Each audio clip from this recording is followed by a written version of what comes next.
Welcome to the Red Shirt Podcast with your hosts, Vernon and Nigel.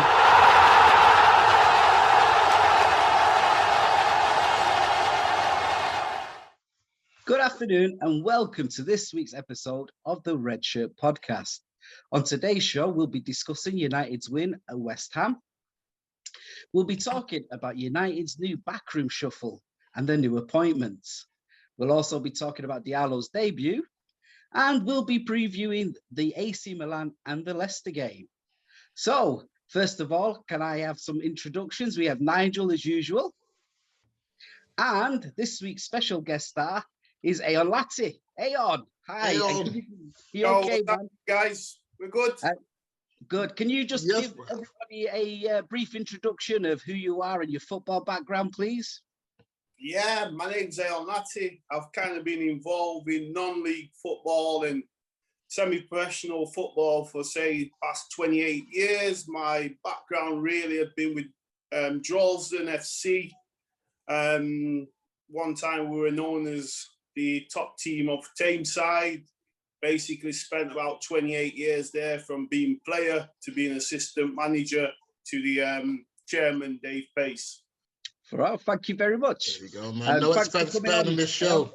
Cool. Yeah, thank you very much. So if we straight away, I'd like us to get into the West Ham game. So obviously it was a 1-0 victory. So if I can ask you, Aon, first, what did you think about the game, and did United make hard work of it?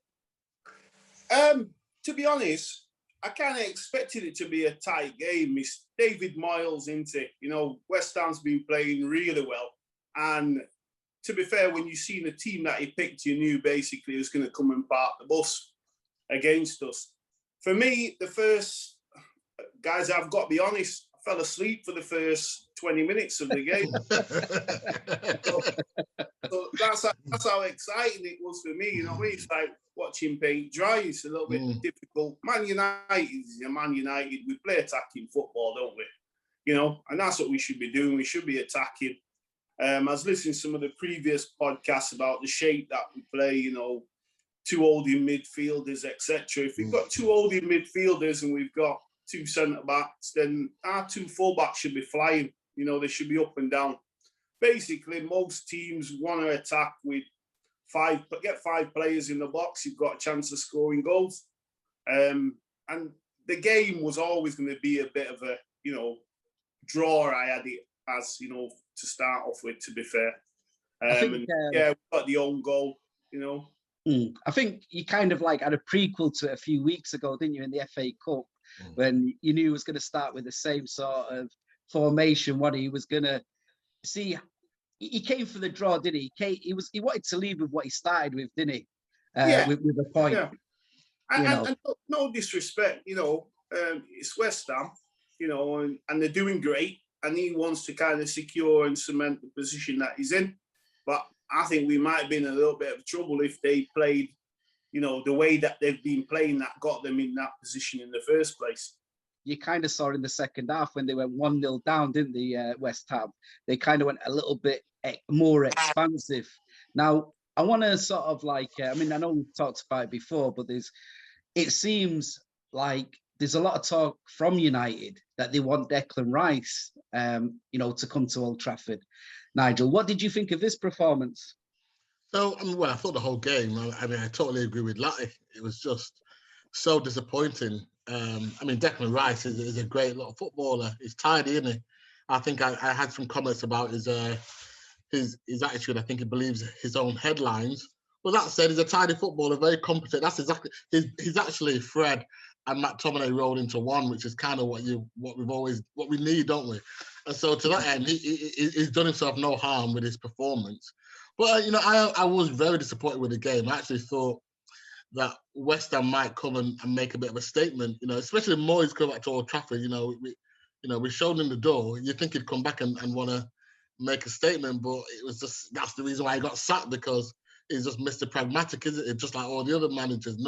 Everyone gets afraid of losing at Old Trafford, and he's just another one that did exactly the same thing. So, you know, very disappointing game. Obviously glad to get the 3 points, But I mean, it's same old, same old. Apart from the City game, which is a good moment for us, we're struggling to break teams down. We're struggling to take our chances because we had chances. It's just the same old, same old. Yeah, I think that was the point that I was going to make, because we made chances. I mean, there was a Rashford header, weren't there, in the first half, which he should have put away. But I think that one of the points that I wanted to make to you guys, because obviously there's been a struggle with our number 9 position, and I don't know if you know already, but Cavani's had to pull out again today, so he's not made the trip. All right. He was declared fit. He was declared fit this afternoon, and then after the training session, he's pulled out. So the question is, because I mean, I don't know about you guys, but I actually thought Mason Greenwood had a really good name as a game as a number 9. Latte, if I could just ask you. Talented, probably one of the best finishers in the league. He needs that bit of support play around him, and we need to throw him in and play him a little bit more regular. I know early in the season things happen off field, whatever it may be, kind of set him back a little bit, but he's definitely one for the future. He's going to be quality for us. You can see in his makeup, he knows where the goals is, doesn't he? I mean, it's almost like second season syndrome, isn't it? And I don't know. I thought what helped him last year is that we played him in the early rounds of, the Carabao Cup. There wasn't so much pressure to bring him in. And obviously we played him, again, in the home games that we knew that we'd win in the Europa League, and he got his goals there. Yeah. Whereas, you look at, say, somebody like you look at like a team like West Ham, the back four are full of savvy, well-experienced defenders. You got Dawson that's played at Rochdale and made his way all the way, through the leagues. And I think I think the problem was the expectation this season was too much on him. Plus, I think starting him at right, I think, like you say now, we've got to start playing him through the middle, because if you watch his distribution, it's actually very good, isn't it? A lot of people don't realise how good his distribution is. I think, when we say play him up front as a number 9, you've got to be able to kind of rotate in and out of them positions. It's movement in that final third. That 18-yard box, once you get around there, you have to have that creativity. And you've got to have movement. So, he may go and stand right up there, in one phase of play. Then he may come out and someone else may go in there. That's how you're going to break these teams down. It's just movement in that final third. We don't seem to have it at the moment. Yeah. Sorry, Vernon. Just like Greenwood, I've absolutely no worries at all. You can see that he's an absolute baller. Of course, it's second season. Maybe some of the defenders have picked up on maybe what he does, but you can see by his touch, his control, you can see his football brain always working. So he's got levels to go. So I'm very excited about him. But on the Cavani front, obviously that was one of the worries getting him, because we knew that he was injury prone. But I'm forever the conspiracy nut. There's all this talk with his dad saying he wants to go back home, and all this talk about him not being happy and maybe a bit of a fallout. I remember saying a few weeks ago, if I was him, I'd walk off the pitch, because he's getting no service. He's having to do all this running, getting zero service, just like Greenwood is getting no service.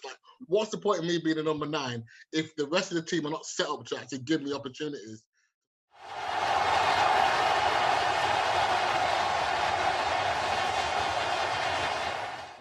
United have obviously announced that they were going to bring John Murtough in as director of football, even though they've said as a club he's not director of football. And they obviously brought Darren Fletcher in as technical director. So if I go with you, Nigel, first, what did you think of this announcement? Bearing in mind that since Ferguson's left, there's always been this, we need a director of football. How did you think about the announcement? And didn't you think it was strange, maybe 2 or 3 years after it was first announced it's happened? I think this absolutely stinks of Ed. So for starters, I've not even learned this guy's name. I don't even intend to learn his name, but the director of football, he's apparently went to uni with Ed. So it's his mate. I understand that they're both, he spent 7 years at the club. They're long time mates. It's just moving chairs around, isn't it? I mean, this guy, I understand that Inter were interested in maybe signing his or using his services, but the reality is is one of Ed's mates, and now he's now the director of football. It just stinks of Ed knows what's coming. He knows that there's another transfer window coming up. If he bowls this up, then it's really on him. You can no longer blame Ollie, because Ollie is, to be fair to Ollie, he's performing miracles with what he's got. Now he needs backing. Now he needs proper backing, getting the players that he wants. And I just wonder whether Ed's just doing what Ed always does, which is just maybe deflecting attention away from him and the Glazers. So he's put his mate now there. I mean, in theory, it should be great. We should be applauding this. It's what we wanted. But Gary Neville said, best in class. Why is United so messing about like this? We should go and find the best director of football out there and sign him. But no, we found Ed's mate from uni. It's quite an interesting point you've made, because obviously I did a bit of research into him myself today. Now he was actually one of the prominent guys in, obviously he worked at Everton for a while, and he was very big at the Premier League. Now, if you look at like the old transfer committee, which used to be, well, basically transfers at the club were handled by Ed Woodward and Matt Judge.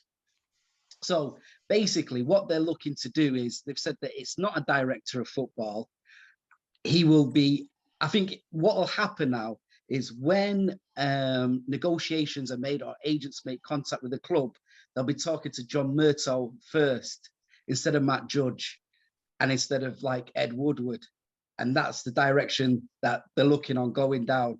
Now, this guy's quite prominent, actually. If you look at the work that he's actually done, he's actually quite an experienced guy, and he's been prominent. What's he done for the last 7 years then, Vern? Well, he's prominent in bringing a lot of the youth team players over and through.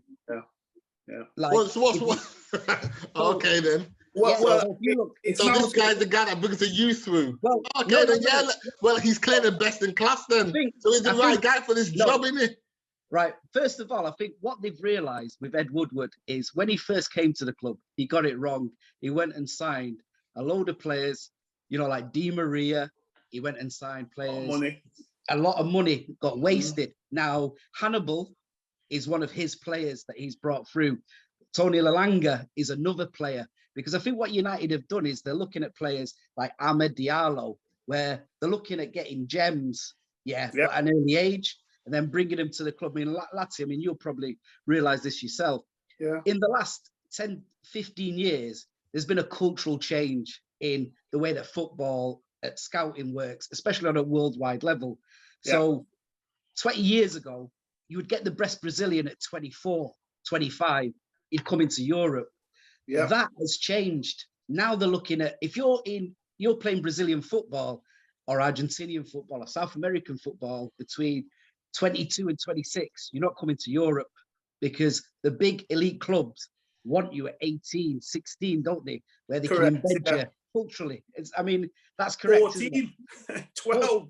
14. Yeah. And then when they can bring you over legally with a parent or a guardian, they'll do that. So if I could, Alati, with your experience of, being obviously, manager and assistant manager, if you could give us a bit of background work in how this works, like scouting and, bringing the right players in culturally for the club, that you want them to perform in. I think what United's doing is they're looking to go back to kind of the olden days, where if you look at class of 92, when all the kids came through the academy, your Giggses, your Scholes and those ones that came through. I think they're wanting to go back to that kind of model, and look to get local kids in, because it's all about the coaching for me. If you coach, you got the right coaches in, and they're coaching the kids, you coach them to how you want them to be. Then there's and the next step from then is that extra quality ability that they've got. But also, when you're looking at players, you're looking at, if you get them from young, you can groom them into what you want. You make sure, that they're off the park, they're doing what you want to do. So you're sending them to local schools where you've got a full wrap on them. My son went to St. Bede's, from the age of about 12, so where they are, in terms of the schooling. You know where they are when they're outside of schooling because they're in training. So you get to groom them how you actually want. The problem they've got now bringing in players from abroad, etc., is they do a lot of scouting, not only about tracking the kids over a period of time, it's understanding what the kids are doing in their, off the field, their home life, the circles, etc. And it's not uncommon for clubs to move kids out of a particular area, move them into with house parents, etc. And so they can kind of track them and see what they're doing. So there's a bigger scope and a bigger picture to before they actually go and sign kids and bring them into clubs like Man United. I think as well, I mean, Nigel makes a good point there as well, because there's obviously the feeling as well that to a certain degree, it's about Ed Woodward, if he had, now the responsibility is off him, isn't it? It's off his shoulders. So if United have a bad transfer window, he can say, well, it's not my fault. John's the man that looks out after it. So I can understand, where Nigel's coming from. But I think as well, from a club point of view, it's about culture, isn't it? Because Matt Judge and Ed Woodward aren't football men, are they? And Nigel's point is correct. Yeah, businessmen. It depends what the model is, isn't it? What's their title? What's their role? Are they there to bring players in, or is Ollie going to identify the players and then they go and do the negotiations? Well, I think but that's what I'm trying to say. Because if their job is to scout and bring players in, because that's the City model. City model is, I can have any player provided I want this type of player. There might be 3 or 4 of these types of player, but I want one of these, and I want one of these, and I want one of those. Go and get them. So it could be any 3 players. It doesn't have to. But United has always been, I want Di Maria, so let's go and all out and get Di Maria, and then we're all disappointed when we don't get him. So it's really important that these guys, are building a philosophy, which I'm not convinced they are. Like I said, if Van der Sar was appointed director of football, I'd be jumping up and down there, running up and down the street naked. Yeah, but it's not Van der Sar. It's this guy who we don't know, who might have a bit of a track record, but is really been at the club for 7 years. So again, it's only our club that can pour defeat from the jaws of victory. Just Yeah, just briefly to let you know that Darren Fletcher's role as technical director, is to come in, and from what I've my research and what I've heard and whatever, is basically, it's almost like an ambassadorial role. Like what Zidane would do at Real Madrid. So when they'd sign players, it was his job to take them around, introduce them, make them feel at home. And I think as well, that's a bit of the job that Murto is there to do as well. To embed these players, like apparently with Hannibal in the pre-season tour. I mean, it's only because of injuries at the moment that he hasn't been put into the first team squad. Apparently that he just signed a contract yesterday, and they're more than happy with his development. So his is more of an ambassadorial role within the for the club. So that's what it is. So we'll see that.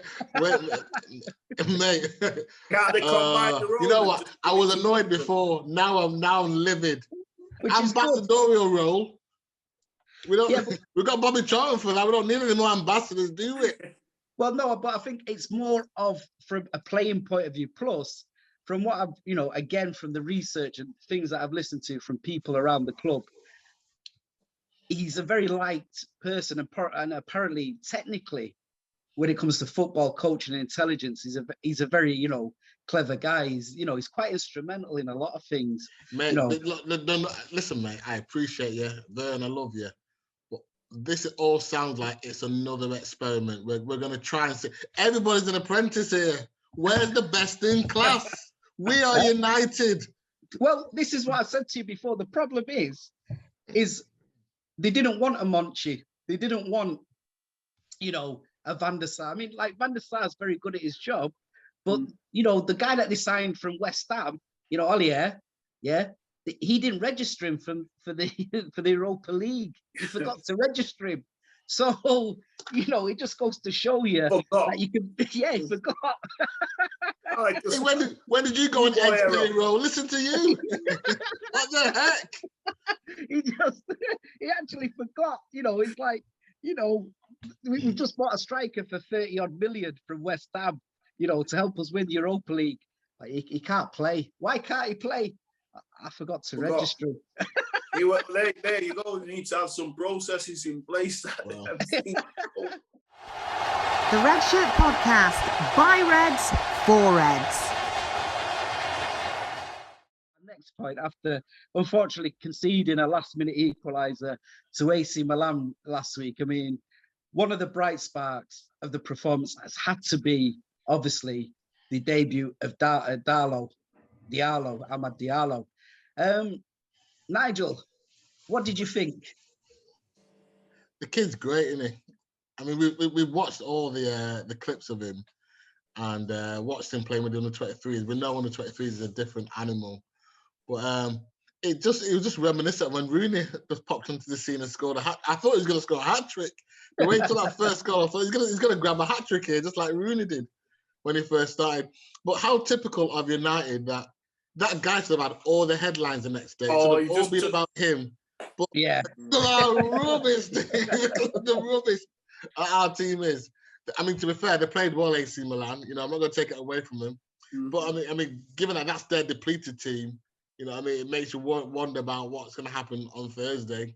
But I mean, Diallo played great. I'm really looking forward to seeing more of him, and hopefully next time he can get the headline he deserves, because he certainly deserved it. So, Latsy, I mean, obviously he came on and he scores with a Hernandez-esque header, doesn't he?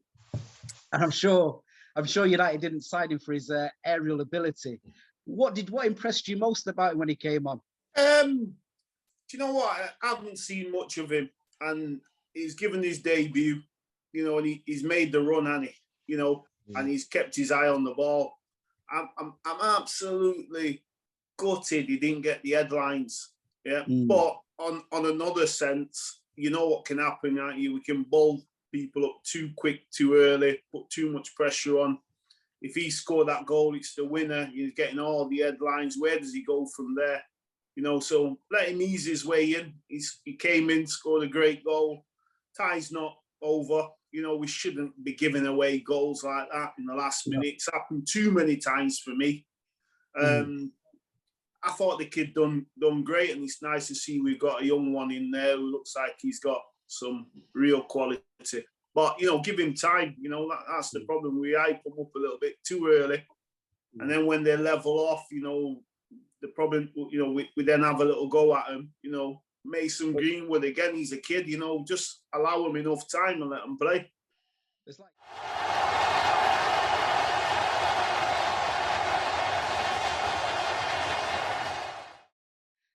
Really and truly, it's a week of destiny for United, isn't it? They've got obviously the second leg of the AC Milan game, and then they go on to play Leicester on Sunday. Yeah, which is obviously a 5 o'clock kickoff on Sunday, and then obviously an 8 o'clock kickoff on Thursday night, which is tomorrow. We've just spoke about the disappointment of a late equaliser, which was very disappointing. Nigel, how do you see this game going? And I mean, if I'd just like to tell you first of all that United have got back De Gea, Van der Beek, Rashford, and Pogba for the game. Bali's injured, Mata and Cavani. Did you say Bali's injured? Yeah, Bali's injured. Oh, that's a surprise. And I love him, man, but that guy is a permanent sick note, isn't he? But, I think he steps on his Veruca. Right, so well, that's good news, isn't it? I mean, I think getting half of the first teamers back is positive. I mean, they gave a good account of themselves at Old Trafford, but I do feel like if we had more of our players, and I guess it's the same for them, we've got gears to go. And so, I'm fairly confident that we're going to do okay on Thursday. The one variable we can't control is Solskjaer and his daft tinkering. So what he did last week was just, why take off so many players at once and then I mean, you basically sent a signal to the team, we're going to try and defend this. And of course, that's all right against your Burnleys, but, with all due respect, but not okay against AC Milan, who, if you give them any encouragement, they're going to take it. And so now, in the second game, we really need to go there with the mentality of we've got them measured and we just need to go and batter them. But I don't know if Ollie's that variable. What's Ollie going to do? If he lets us do what we need to do, that's fine. But he could quite easily start being afraid of losing rather than going ahead and winning that game. It's an interesting point, Nigel. You think he'll have an eye on the Leicester game? That's Ollie, innit? Yeah, it's Ollie. But I think personally, if you watch AC Milan play, Stefan Pioli, the coach, he plays a similar game to City. They like the ball, they like it in front of you, and they like to play. So the thing is as long as you take the same tactics that you take to the Etihad, you should win. Going to Thursday night's game, could I have a prediction off you both? If I can start with you, Latsy, and then Nigel. United 2-0. Okay, 2-0. And you, Nigel? Yep, I like that score, 2-0. Okay, and are you going to form, Nigel? Because you. Yeah, we're gonna get battered 2-0. We're gonna get battered.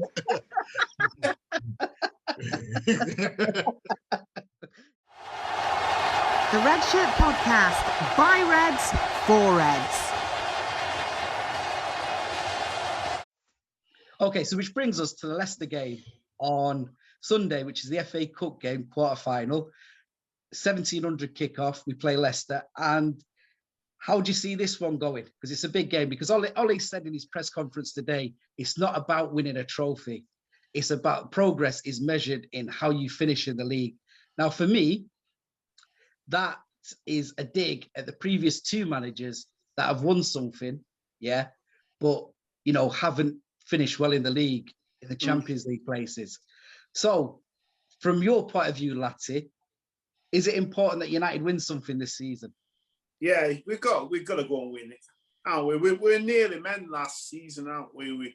Ollie's going to have that title of nearly man. He's a nearly man, isn't he? He wants to win this, but he's just probably trying to keep the pressure off. So for you, your point of view, Nigel, would you like to win both of them and the Champions League, or just get into the top four, Champions League qualification and no trophies? How do you see it? No, we've definitely got to win a trophy. And I think, obviously Ollie's trying to play mind games and try to take the pressure off. But you listen to the players. Now, I know they're all professionally trained, but they're always talking about we're at United. United's a club that's steeped in the history of winning things. So they're all saying the right thing. Pogba says, I just want to win. He always keeps saying, I just want to win. So I think these players do want to win. Yeah, and I guess the coach earns his money when he kind of harnesses that appetite to win and then sets up the tactics right so we can go ahead and win. So I'm quite confident about the AC Milan. I think we will win a trophy. It'd be nice for it to be the Europa. But I think we've got to we can't have this year without any silverware. If we do, then I think, obviously it is progress, but we need, we're a club that wins things, so we absolutely got to win something. Got to win something. Got to win. Yeah, I think we've got to win a trophy. I think last year there were one thing that I kind of I thought was quite unforgivable, and that was the FA Cup semi-final when he picked that team against Chelsea. Because I just thought, just go out in the fourth round. If that's what you're going to do, just go out in the fourth round. There's no point. Yeah. And then the one against, Sevilla, I just thought they were unlucky. I thought they played really well. But the ball, the fate was on Sevilla's night, wasn't it? I mean, they went and won it, didn't they, in the end? But that's football for you. You can't pick and choose which one you're going to win. No. If you look at City now, they've got a squad, they're going for everything. Go for everything. Yeah. And try, and then you may win one or two out of it, but you can't pick the one you want to win because this is football.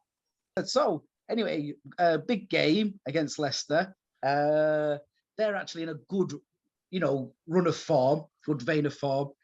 How do you see this game? Well, I'll take a prediction more. I think I'll take a prediction more on this one, if that's okay. I'll take it with you, Aon. I think this one's going to go extra time. Both teams play the same way, don't they? Yeah, but it's too key in too many aspects. The league, and also the cup. I don't think it's going to be just totally open. Even if it is open, I'd love to see a 4-4 and go to extra time because I want to see it exciting and we win in extra time or win on penalties. But for a while, I haven't seen one of these games go to extra time and penalties. We drew one. Yeah. You're mad. I've not got a constitution for that, bro. No. give me 3-1 any day of the week. That's my favourite score. 3-1. We go 3-0 up and they get a consolation. Why are you talking about 4-4 extra time? Are you mad? Yeah, man, excitement. I mean, it's funny, isn't it? Because you look at like Leicester, and I think that's a well-coached team with obviously a very good scouting network. I like the centre half Fofana. I like Zoronichu. I think Ndidi's a fantastic midfielder. In the middle. Told us Harry Maguire.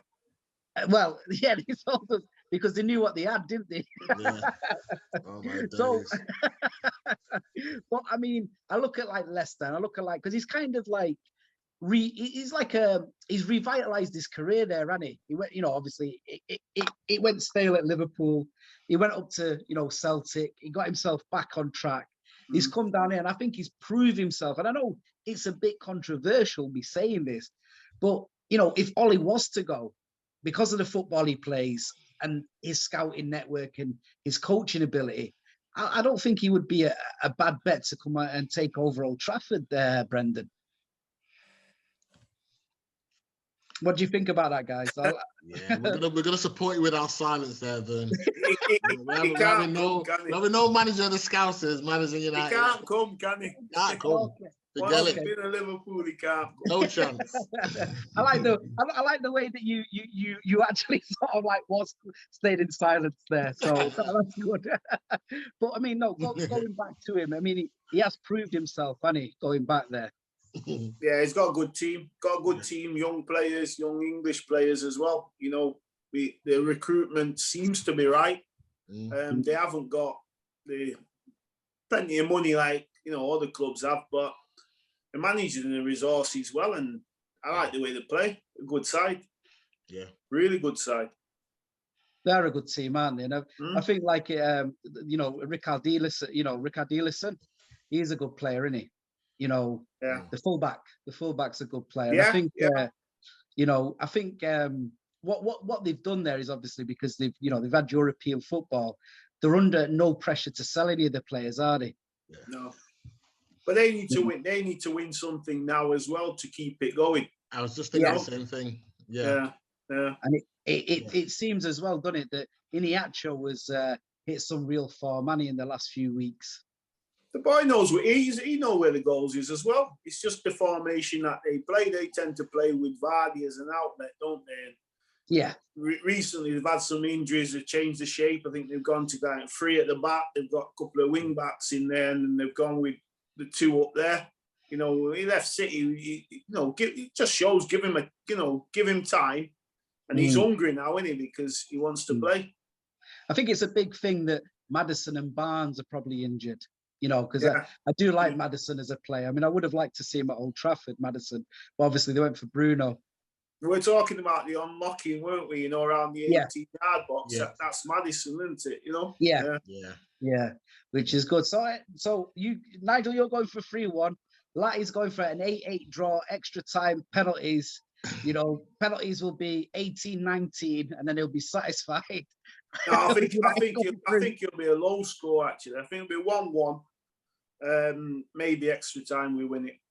Yeah, I'm gonna go for a 1-0. I think it's gonna be a tight game. I think so. Yeah. So anyway, that wraps up another Red Shirt podcast for this week. So Nigel, all I'd like to say is love football, love life, and Nigel. I forgot what. Go keep the red flag flying. Oh.